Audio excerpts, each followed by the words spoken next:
Nathan Cole has exactly one rule that's never bent in 11 years running this house. No staff sleeps past the service hallway. Tonight, the storm knocks out the east wing, floods the guest corridor, and leaves him standing in his own bedroom doorway holding a spare blanket for the maid he's about to break that rule for. He doesn't hesitate when he hands it to her. He doesn't hesitate when he says the bed's big enough for two people who'll stay on their own sides.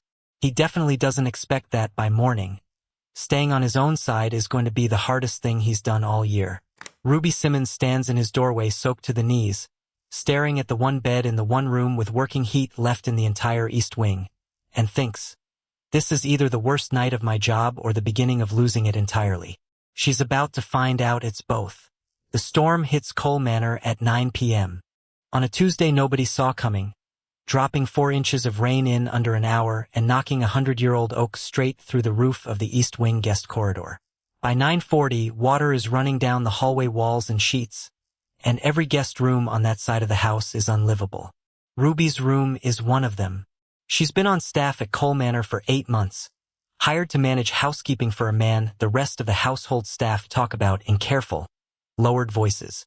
Nathan Cole runs half the shipping contracts on the eastern seaboard, legitimate on paper, considerably less legitimate underneath it, and he has never once, in Ruby's 8 months, spoken to her about anything beyond scheduling and supply orders.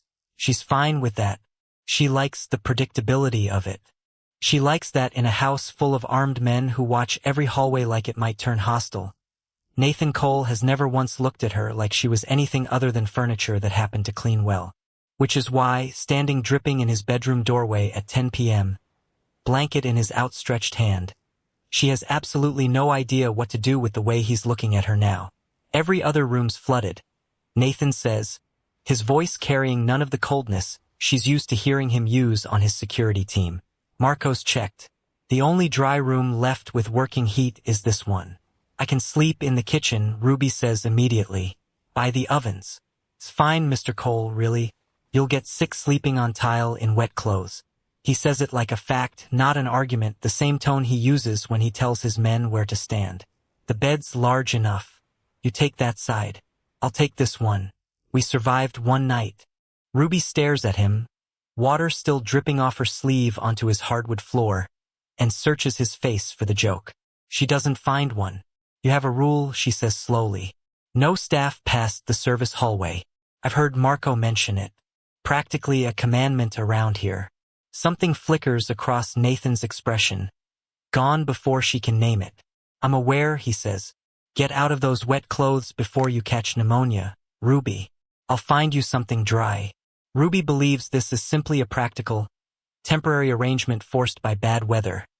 Nothing that will matter once the storm passes and the guest corridor gets repaired. She has no idea that Nathan hasn't let anyone sleep in that room in 11 years. Not staff, not guests. Not the string of women his organization has tried to introduce him to, and that breaking the rule tonight isn't about the storm at all.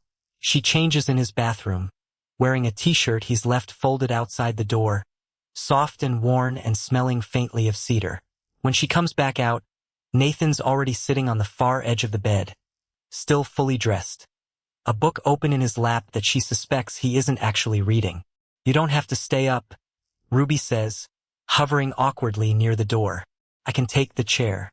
The chair's older than this house and about as comfortable as a filing cabinet, Nathan says, not looking up from the page. Get in the bed, Ruby. I promise I won't bite. She climbs in on her side, keeping a careful 2 feet of mattress between them, and stares at the ceiling in the dark long after he's turned off the lamp. Neither of them sleeps right away. She can tell by his breathing, too controlled, too even the breathing of someone deliberately not moving. Can I ask you something? Ruby says finally, breaking the silence. Why do you actually have that rule? The no staff past the hallway thing. Nathan is quiet long enough that she thinks he's not going to answer.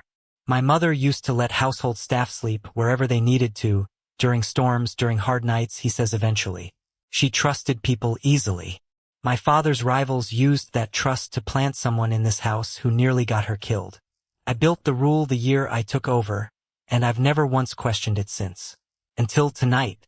Until tonight, Nathan agrees, and something in his voice sounds almost as surprised by that fact as she is.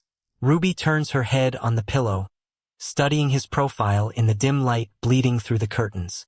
I'm not a threat to you, Mr. Cole. Promise. Mostly I threaten dust bunnies and the occasional stubborn wine stain. A low laugh escapes him, unexpected and real. Nathan, he says, if you're sleeping in my bed, you can at least use my first name. Nathan, Ruby repeats, testing the shape of it. That feels like breaking about 4 separate rules at once. Welcome to the club, he says. I broke the first one about an hour ago. Morning comes gray and quiet, the storm reduced to a steady drizzle against the windows. Ruby wakes first, disoriented for a moment by the unfamiliar ceiling before the events of the night before settle back into place. Nathan is still asleep beside her, the careful control from the night before entirely absent from his face, something younger and less guarded visible in its place. She slips out of bed carefully, padding down to the kitchen in his borrowed t-shirt, unable to shake the old habit of making herself useful even in someone else's house. She's halfway through a pot of coffee when she hears him in the doorway. You didn't have to do that, Nathan says, watching her with an expression she can't quite read. Old habit, Ruby says, sliding a mug across the counter toward him. I make coffee when I don't know what else to do with my hands. And what do your hands not know what to do with this morning? Ruby glanced at him, catching the faint, unguarded curiosity in the question. This, she admitted. Whatever this is turning into. I don't have a category for a man who breaks an 11-year rule and then makes jokes about filing cabinets. Nathan took the mug, his fingers brushing hers briefly over the counter. I don't have a category for it either, he admitted. I'm finding I don't mind that as much as I expected to. They talked for a while after that, quieter conversations than either of them expected. Her mother's diner in Ohio, the reason she learned to cook before she learned to drive, the ledger balancing work she'd done before the diner needed her full-time. His years overseas before his father's death pulled him back into a life he'd spent his 20s trying to avoid. Somewhere in the middle of it, the 2 feet of careful distance between them shrinks to something closer to a foot, neither of them quite noticing when it happened. Ruby believes this strange, unexpected honesty is simply what happens between 2 exhausted people sharing a room during a storm, nothing that will survive the return of daylight. She has no idea that outside the manor's gates, a rival organization has spent the last 3 days quietly tracking exactly which room in this house Nathan Cole has never let anyone else sleep in, and that tonight, for the first time in 11 years, someone besides him is inside it. The storm passes by morning, and with it, Ruby assumes, whatever strange spell had settled over that one shared night. She's wrong. Nathan finds reasons to seek her out over the following 2 weeks that have nothing to do with scheduling. Coffee left on her cart before her shift starts. Exactly the way she takes it, though she's certain she never told him. A repaired guest room offered to her exclusively, the nicest one in the East Wing, though she suspects, correctly, that he simply wanted an excuse to move her closer to his side of the house. You're staring again, Ruby says one evening, catching him watching her from across the kitchen while she restocks the pantry. I'm thinking, Nathan corrects, though the corner of his mouth gives him away. About how a woman who dusts my bookshelves and refuses to let my security team scare her has somehow become the only person in this house I actually look forward to seeing. Ruby's hands are still on the shelf. She turns to face him fully, something warm and unsteady blooming in her chest. You keep saying things like that, she says quietly, like they're simple facts instead of enormous confessions. Would you prefer I made it complicated? Nathan asks, crossing the kitchen toward her. His usual careful control softened into something more open than she's ever seen from him. I prefer you meant it, Ruby admits. I've spent my whole life being the woman men notice for a night and forget by morning.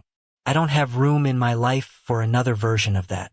Nathan stops a foot away from her, close enough that she can see the sincerity in his expression without any performance behind it. I haven't forgotten a single morning since the storm, Ruby, he says. I think about you before I think about shipping manifests. That's never happened to me before. Not once, in a life built entirely around never letting anything matter enough to be used against me.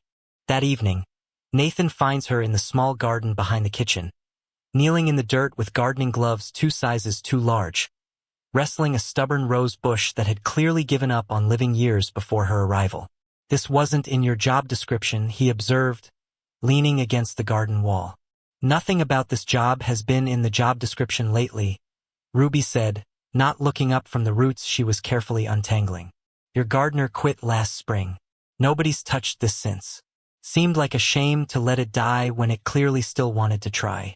Nathan crouched down beside her, an incongruous sight in his tailored slacks, and reached for a second pair of gloves hanging on the fence post. Show me what you're doing, he said. I've never grown anything in my life.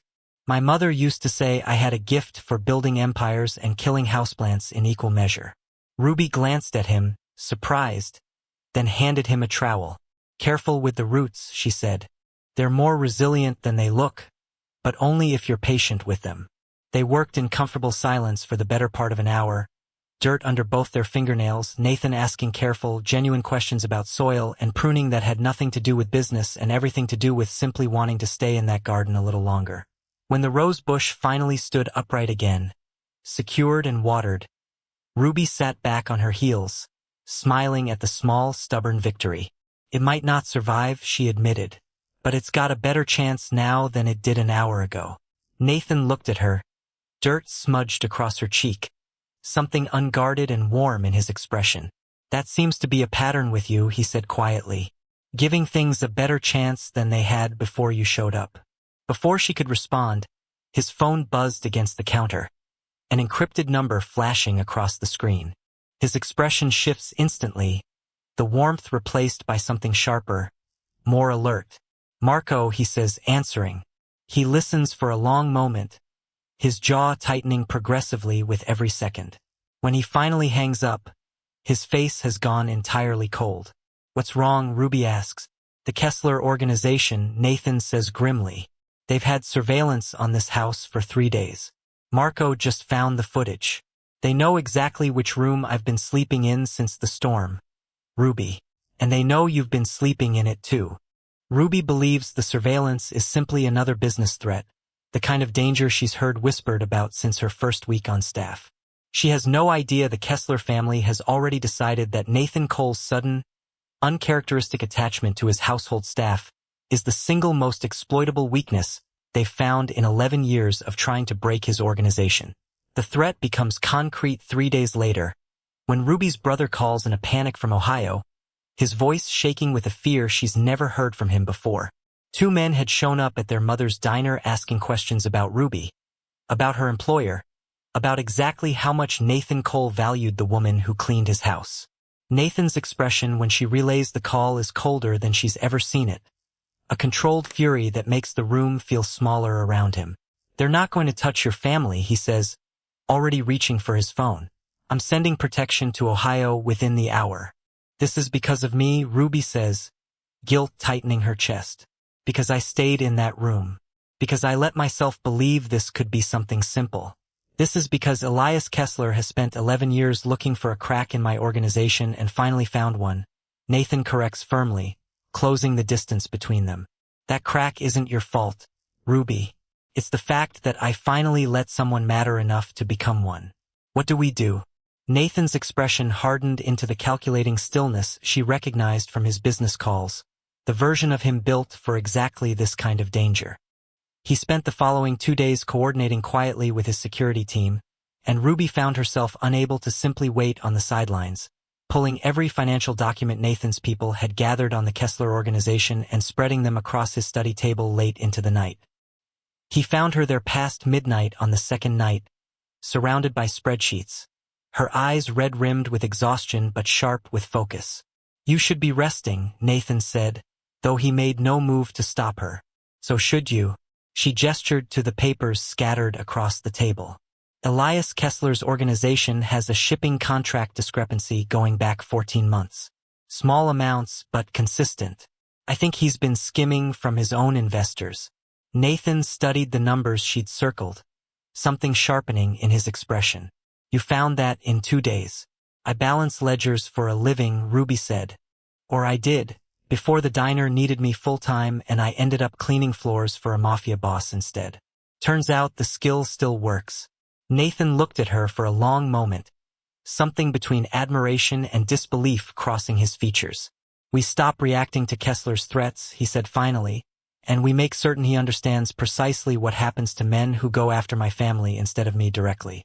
The confrontation happens 5 nights later, at a private meeting Elias Kessler insists upon, believing the leverage of Ruby's family gives him an advantage he's never had before. Ruby refuses to stay behind, despite Nathan's initial resistance, unwilling to be sidelined from a fight that started because of a single storm and a single broken rule. You've spent 3 days threatening a diner in Ohio instead of coming after me directly, Nathan says, sliding into the seat across from Elias, Ruby seated beside him. That tells me everything I need to know about how confident you actually are in a direct confrontation. I know exactly what I'm doing, Cole, Elias says, his smile thin and calculated. I know you've broken a rule you've held for 11 years for a housekeeper from Ohio. That kind of attachment makes a man predictable. Predictable men make mistakes. The only mistake in this room, Ruby says, her voice steady despite the fear coiling in her stomach, is assuming a woman you dismissed as a housekeeper wouldn't spend the last 3 days reviewing every shipping manifest Nathan owns until she found exactly where your organization's finances don't add up. Elias's confident expression falters. What are you talking about? Ruby slides a folder across the table. Financial records she spent sleepless nights compiling with Nathan's security team. You've been skimming from your own investors for over a year, she says. Small amounts carefully hidden, but enough that I imagine the men actually funding your operation would be far less patient with you than they've been so far. Elias believes he still holds every advantage in this confrontation. His leverage over Ruby's family still intact. He has no idea that Nathan's men have already moved into position around the meeting location, and that Ruby's discovery has just handed Nathan the exact leverage needed to end this threat permanently. You have 2 choices, Nathan says, his voice carrying a lethal calm that fills the room more completely than shouting ever could. You withdraw every threat against Ruby's family, permanently, and I don't send this documentation to the same investors you've been quietly defrauding. Or you refuse, and by morning, your entire organization understands exactly how badly you've mismanaged the money they trusted you with. Elias stares at the folder, the color draining from his face as he processes the full scope of his exposed position. This changes nothing about what I know, he says, though his voice carries none of its earlier confidence. I know where your weakness lives, Cole. My weakness isn't a location, Nathan says, standing slowly, Ruby rising beside him. She's the reason I finally understand what actually matters enough to protect. Threatening her family was the worst strategic decision you've made in your entire career, Elias. Test how far I'm willing to go to answer that mistake, if you'd like. Elias's hands shake slightly as he gathers the folder, his composure entirely gone. Fine, he says, the word coming out strangled. The threats end. This is finished. It's finished when your organization understands you nearly bankrupted them chasing a grudge. Nathan says, what happens to your leadership after that is entirely your problem to manage. Elias retreats without another word, his departure carrying none of the confidence he'd walked in with. Nathan turns to Ruby the moment he's gone, pulling her against his chest with a desperation that speaks louder than anything he could have said aloud. You weren't supposed to be in this room, he murmurs into her hair. You were supposed to be safe at the house. I couldn't sit at that house wondering if you were walking into danger because of me. Ruby says, her voice finally breaking with the fear she'd been holding back. Not after everything the last 2 weeks have taught me about what I actually want to protect. They return to Cole Manor as dawn breaks over the grounds. The danger finally, completely resolved. Ruby's family is safe in Ohio. Elias Kessler's threats dismantled by nothing more than careful research and quiet nerves. Nathan leads her back through the house, past the repaired East Wing corridor, all the way to the one room that started everything. I've been thinking about that first night, he says, standing in the doorway where he'd once held out a blanket to a soaked, exhausted housekeeper. How close I came to sending you to sleep in the kitchen instead of breaking a rule I'd held onto for 11 years. What stopped you? Some part of me understood, even then, that the rule had stopped being about protecting this house, Nathan admits. It had become about protecting myself from ever caring about anyone enough to risk losing them. Watching you stand across from Elias tonight, refusing to be anyone's leverage. I understood exactly how wrong that instinct had become. Ruby steps closer, close enough to feel the warmth radiating off him, close enough that the careful distance from that first storm-soaked night feels like a memory from another lifetime entirely. I think I fell for you somewhere between the coffee you started leaving on my cart and the moment you told me the truth about your mother, she admits.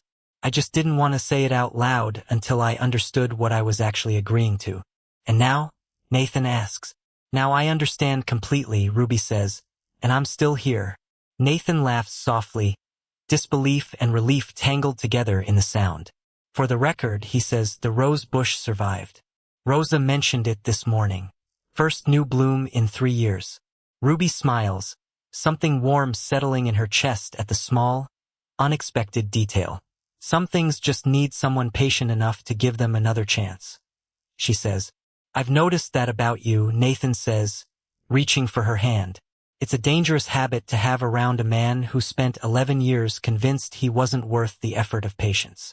Good thing I've never been particularly good at following other people's rules, Ruby says.